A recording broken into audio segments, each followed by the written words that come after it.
Okay, so this problem says a graph of the function f is given below.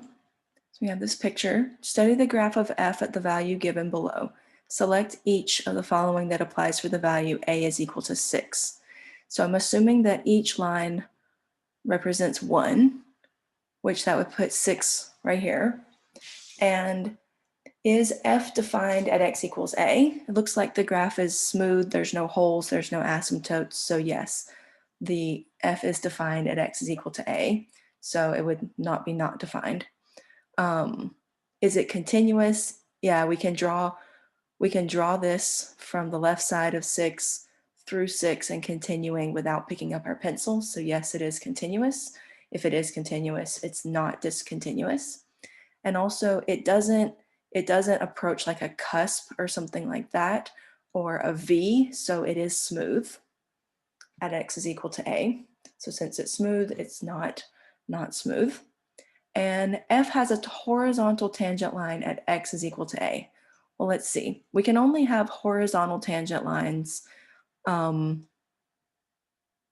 Like you can't have a horizontal tangent line as x is approaching a particular value other than infinity.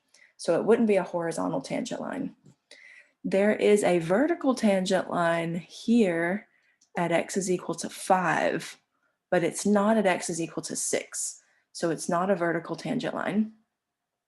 And it's not like approaching, we don't have a oblique, like we don't have a function like this and this. So it's not like approaching an oblique tangent line. So that's not the case.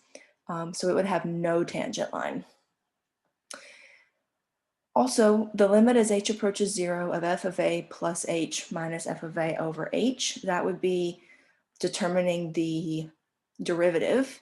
Since the function is continuous and smooth, the derivative would either be finite or infinite.